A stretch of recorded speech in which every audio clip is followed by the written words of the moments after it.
Hello students, इस video में मैं आप लोग को माउस के बारे में जानकारी देने वाला हूं। तो सबसे पहले आप हमारे चैनल पे फर्स्ट टाइम विजिट कर रहे हैं तो आप हमारे चैनल को जरूर सब्सक्राइब कर लीजिएगा और बेल आइकन को ऑन कर लीजिएगा। न्यू अपडेट हमेशा आप लोग का जो भी होता है कंप्यूटर का जानकारी वो मिलते रहेगा। तो चलिए यहाँ पे फर्स्ट क्लास जो हम ले रहे हैं आज का ये माउस के बारे में है। माउस के बारे में हम लोग इस वीडियो में जानेंगे से कंप्यूटर माउस जो होता है जिसका जानकारी आसान भाषा में हम लोग जानने वाले हैं। तो यहाँ पर चलिए, जैसे आप लोग स्क्रीन पे आप लोग देख पा रहे हैं, ये जो माउस है आप लोग अगर कंप्यूटर चलाते हुइएगा या देखते हुइएगा और कंप्यूटर सीखने गए हुए हैं, कंप्यूटर के क्षेत्र में बिगिनर है या आप कंप्यूटर कुछ वर्षों से पहले से चलाते हैं, तो आप लोग को कंप्यूटर के साथ साथ चलाने के साथ साथ आप लोग को बहुत सारा जो ऐसा पार्ट होता है जिसके बारे में जानकारी होना बहुत जरूरी है। तो यहाँ पे हम लोग आज माउस के बारे में जानेंगे। माउस का जो भी जानकारी होता है पूरा हम लोग इस वीडियो में जानने वाले हैं। तो जैसे कि आप लोग माउस अभी तुरंत देखे हैं, दो तरह का यहाँ पर माउस आप लोग देखे स्क्रीन पर, तो आप लोग भी देखते हुइएगा आप लोग को माउस अलग अलग तरह का देखने को मिलता होगा। तो यहाँ पर माउस के बारे में सारा जो भी डाउट्स होगा आप लोग को क्लियर हो जाएगा से माउस किस तरह का होता है और माउस कैसा डिवाइस होता है। सारा जो भी कोई भी एग्जाम में आप लोग से पूछा जाएगा माउस के बारे में आप लोग बता दीजिएगा। तो चलिए यहाँ पर जैसे आप लोग हमारे स्क्रीन पर देख पा रहे हैं तो स्क्रीन के माध्यम से आप लोग को हम बताते हैं माउस का जानकारी। तो यहाँ पर देखिए माउस क्या है, हिंदी जानकारी हम लोग इस वीडियो में जानेंगे, यानी कि हिंदी में बताने वाले हैं। तो डिफिनेशन देखिए यहाँ पर, माउस एक इनपुट डिवाइस होता है। अगर आपसे पूछा जाएगा माउस कैसा डिवाइस होता है तो इनपुट डिवाइस होता है। माउस कैसा डिवाइस होता है? इनपुट डिवाइस होता है। अगर आपको जानकारी नहीं है से इनपुट डिवाइस किसे कहते हैं तो आप हमारे वीडियो के कमेंट बॉक्स में कमेंट जरूर कीजिएगा। हम इनपुट डिवाइस पर भी वीडियो बना देंगे और अच्छा से समझा देंगे। आसान भाषा में बोले इनपुट डिवाइस यानी कि जो भी डिवाइस कंप्यूटर में कोई भी डाटा को इनपुट करने के लिए यानी कि भेजने के लिए प्रयोग किया जाता है वो इनपुट डिवाइस कहलाता है। उसी तरह से माउस जो है कैसा डिवाइस है? माउस एक इनपुट डिवाइस होता है। माउस का आविष्कार 1960 ईस्वी में डगलस एंजलबर्ट ने किया था। अगर आपसे पूछा जाएगा माउस का आविष्कार कब हुआ था तो 1960 ईस्वी में डगलस एंजलबर्ट ने किए हुए थे।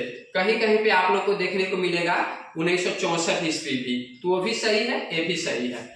और कहीं कहीं पे आप लोग को माउस का जो आविष्कारक होता है कहीं कहीं पे डगलस एंजलबर्ट देखने को भी मिलेगा, तो घबराइएगा नहीं, वही होता है। थोड़ा शब्द में हेरफेर हो गया रहता है, यानी कि लिखने वाला गलत किया हुआ रहता है, किया था।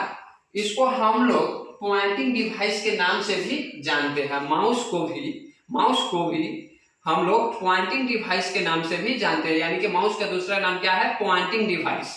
अगर आपसे पूछा जाएगा माउस पॉइंटिंग डिवाइस है तो आप बताइएगा हाँ माउस पॉइंटिंग डिवाइस है, पॉइंटिंग डिवाइस कहलाता है। और माउस का इस्तेमाल यानी कि प्रयोग कंप्यूटर में कोई भी आदेश को इनपुट करने के लिए प्रयोग किया जाता है। यानी कि माउस का प्रयोग जो पॉइंटिंग डिवाइस होता है जिसका प्रयोग किस लिए किया जाता है? कंप्यूटर में कोई भी आदेश को इनपुट करने के लिए प्रयोग किया जाता है। तो यहाँ पे माउस का अगर देखे प्रयोग जैसे क्लिक करना, कोई भी चीज ओपन करना, कोई भी फोल्डर फाइल को सिलेक्ट करना या कोई भी चीज को क्लोज करना, इसी कार्य के लिए माउस का प्रयोग किया जाता है। चलिए आगे हम लोग देखते हैं। जैसे आप लोग को पता होगा से माउस में 3 बटन होता है। आप लोग यहाँ पर देख पा रहे हैं, एक बटन यह है, एक बटन ये है, एक बटन ये है। लेकिन इस वीडियो को आप लोग देख रहे हैं तो कुछ नया जरूर आप लोग को हम बताने वाले हैं, नया जरूर आप सीख करके जाइएगा।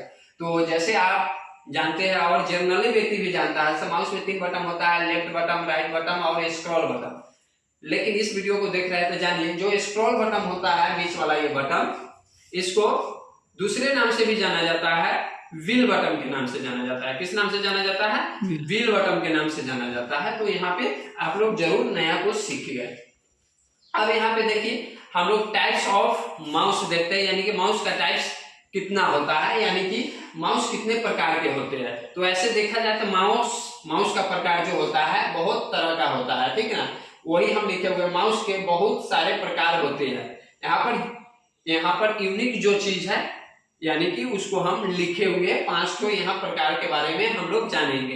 तो फर्स्ट जो है माउस का प्रकार जो मैकेनिकल माउस कहलाता है। कौन माउस कहलाता है? मैकेनिकल माउस कहलाता है। सेकेंड है ऑप्टिकल माउस, ऑप्टिकल माउस के नाम से जाना जाता है।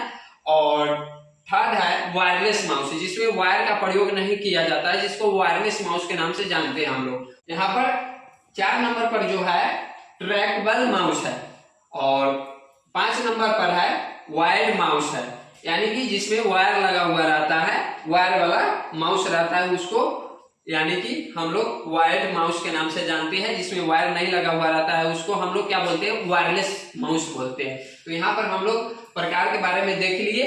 अब आगे देखिए हम लोग यहाँ पर माउस का कार्य क्या होता है, वर्क क्या होता है, जो हम लोग जानेंगे आसान भाषा में। तो इस वीडियो में चलिए आप लोग जरूर बने रहिए। अगर आप लोग को वीडियो अच्छा लगता है तो वीडियो को जरूर लाइक कर दीजिएगा। अब यहाँ पर माउस का कार्य क्या है ये जानिए। तो हम लोग 5 कार्य के बारे में जानने वाले हैं। तो फर्स्ट है जैसे में पॉइंटिंग। पॉइंटिंग किसको कहते हैं ये समझिए। यहाँ पर हम लिखे हुए हैं, ध्यानपूर्वक देखिएगा। स्क्रीन पर किसी आइकन या फाइल पर हम कर्सर को ले जाते हैं, ले जाना, वो माउस पॉइंटिंग कहलाता है। यानी कि जब हम लोग स्क्रीन पर क्या करते हैं, आइकन या फाइल पर कर्सर को ले जाते हैं। माउस का जो कर्सर होता है, हम अभी आप लोग को यहाँ पर मूव करके बताते हैं। देखिए माउस का एक जो कर्सर होता है, यहाँ पर मूव नहीं हो रहा है। माउस का जो कर्सर होता है, क्योंकि हम लोग यहाँ पर पीडीएफ में पढ़ रहे हैं, पीडीएफ को ओपन किए हुए है, पीपीटी को ओपन किए हुए, जिसके कारण से माउस का कर्सर नहीं दिखा है। तो हम लोग क्या करते हैं, जब आइकन या फाइल पर माउस को हम कर्सर ले जाते हैं उसको बोलते हैं पॉइंटिंग। अगला है क्लिकिंग। क्या है? क्लिकिंग। अगला क्या है? क्लिकिंग है। तो क्लिकिंग को हम लोग समझते हैं। हो सकता है आप राइट क्लिक करते हुइएगा, हो सकता है आप लेफ्ट क्लिक करते हुइएगा। तो ये देखिए क्लिकिंग किसको बोलते हैं हम लोग, जब हम लोग कोई भी आइकन पर या फाइल पर राइट यानी कि दाएं बाएं क्लिक करते हैं, राइट लेफ्ट क्लिक करते हैं कोई भी मेनू बार को खोलने के लिए, तो वो कहलाता है क्लिकिंग कहलाता है। अगला है डबल क्लिकिंग। क्या है? Double clicking. जब हम लोग किसी प्रोग्राम या फाइल या फोल्डर को खोलने के लिए प्रयोग करते हैं, क्या डबल क्लिक करते हैं। यहाँ पर डबल क्लिक को हम लोग जान रहे हैं। तो किसी प्रोग्राम, फाइल या फोल्डर को खोलने के लिए हम लोग डबल क्लिक करते हैं। जब स्क्रीन पर कोई भी फाइल फोल्डर को ओपन करना होता है तो हम लोग क्या करते हैं, डबल क्लिक करते हैं तो ओपन होता है। तो उसको डबल क्लिकिंग के नाम से जाना जाता है। उसके बाद में है यहाँ पे नेक्स्ट वाला जो ऑप्शन है, यहाँ पर देखिए नेक्स्ट वाला ऑप्शन है ड्रॉइंग।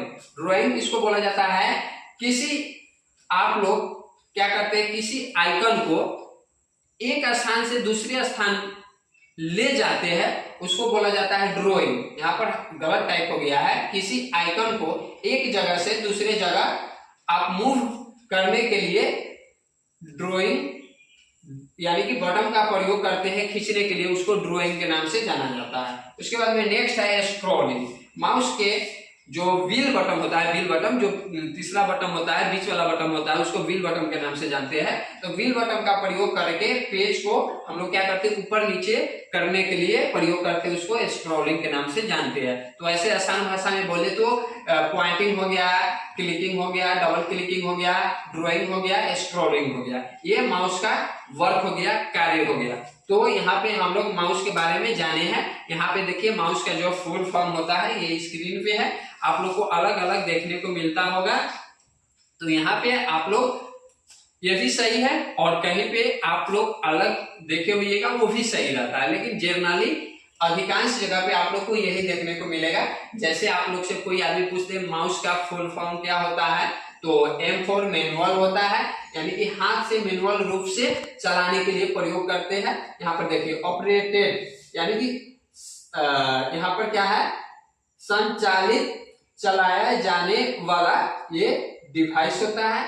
यूजर यानी कि उपयोगकर्ता, इस्तेमाल करने वाला जो व्यक्ति रहता है वो यूजर कहलाता है। ऐसे हम हिंदी में लिख करके थोड़ा समझाने का कोशिश किए हुए। उसके बाद में सिलेक्शन यहाँ पर यानी कि चयन करने के लिए, चुनने के लिए, उसके बाद में रिक्वायरमेंट है। तो ये